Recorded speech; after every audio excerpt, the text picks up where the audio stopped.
Mr. President. Senator from New Mexico. Thank you, Mr. President. There is a national monument in New Mexico that is extremely important to me and our community. It's called the Organ Mountains Desert Peaks National Monument, and it has rocky spires that jut into the sky and preside over bustling communities in southern New Mexico.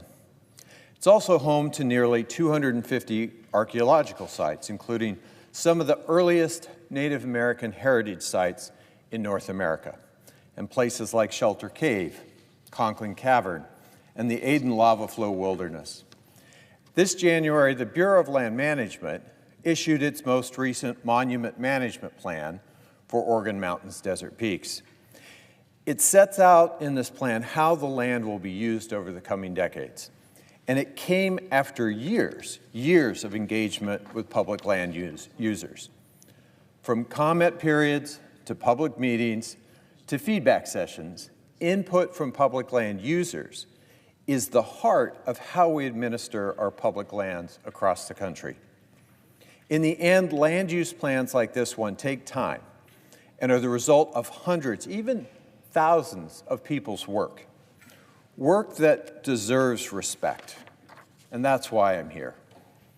Beginning this week, the Senate is voting on 3 resolutions of disapproval on resource management plans prepared by the Bureau of Land Management.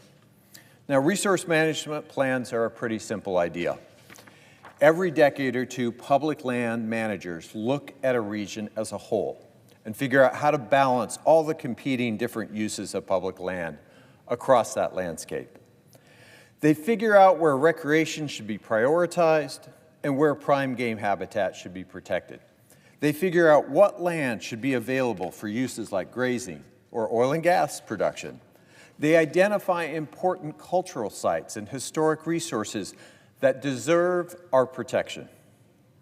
And they also determine which land use requirements can be eased for things like pipelines or transmission lines. They do all of this with the input of local communities, recreation businesses, public land users, tribal governments, energy developers, and more. But I'm here now because Republicans want to rescind these land use plans through the Congressional Review Act. And by doing that, they brush away all of the local voices and community input that went into making these plans. Imagine telling tribal communities that their opinion no longer matters on their ancestral lands. Telling hunters that their opinion no longer matters on the lands they used to fill their families' freezers. Telling hikers that their opinion no longer matters on the routes that they know like the back of their hand. Telling local communities that the way their land is used is no longer of importance. Telling all of us that our voices do not matter when it comes to the very lands that are our American birthright. And here's the thing, they're doing it across the board on every resource management plan since 1996 without even admitting it. So let me walk you through what they're hoping that you won't notice. First, it's important to understand that resource management plans affect nearly every use on public land, from bird watching to coal mining. These plans get a whole rewrite every few decades, but in between, smaller amendments are made to address specific places and specific uses that need to be updated. These amendments are the normal way for new administrations to change plans that they disagree with, until today.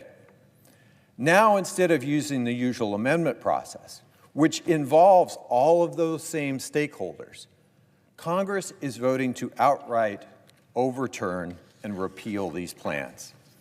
Until today, Congress had never, ever used a congressional resolution of disapproval to change or overturn a land use plan. That's because no administration has ever considered these land use plans to be quote-unquote rules under federal statute. So let me say that again. No administration, none, since the Congressional Review Act was passed in 1996, has ever treated land use plans as rules. So here's what that means legally.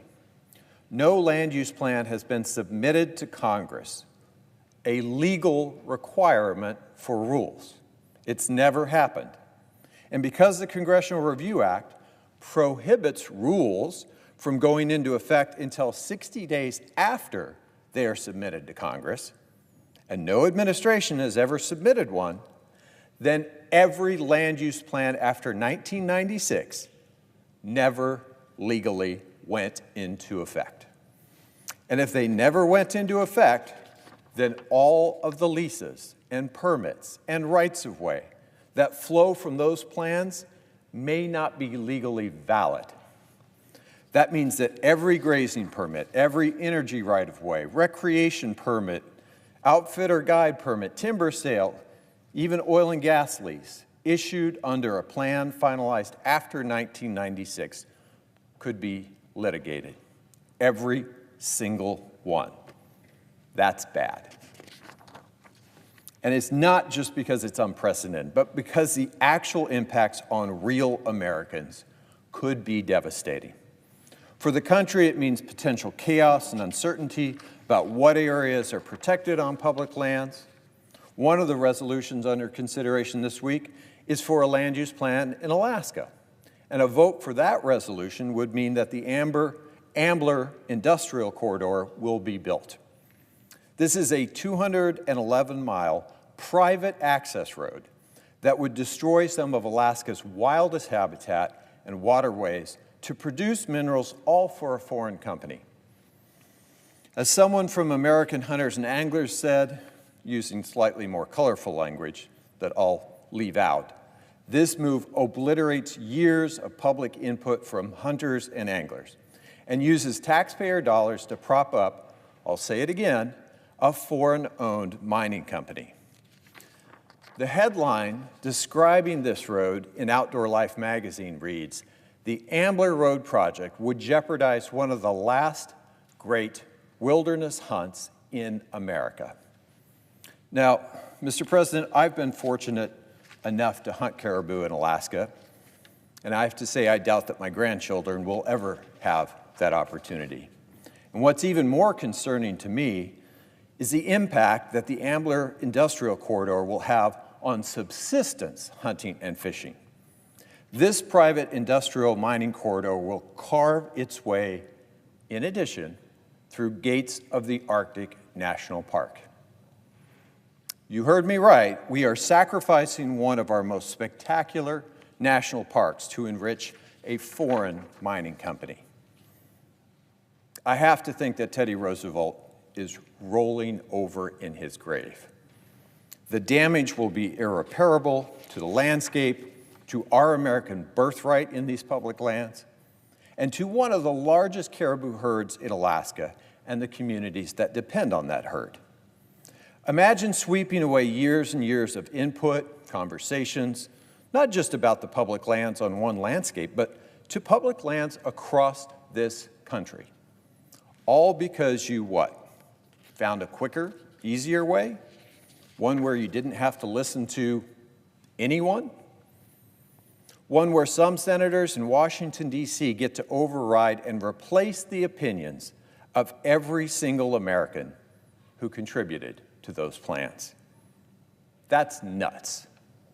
Even if you don't care about how land is used by hunters or hikers or tribes or cattle growers or energy producers, if all you care about is how our lands are used to produce fossil fuels, then look no further than my state. Look at the Bureau of Land Management leases that have been issued in the Permian Basin. And know that when you vote for these resolutions, when you turn these resource management plans into so-called rules, you call into question those leases, all of them. Know that you are choosing, what you are choosing may be easier, but it is wrong and it is destabilizing. I would urge my colleagues to vote no on all these resolutions of disapproval. Thank you, Mr. President.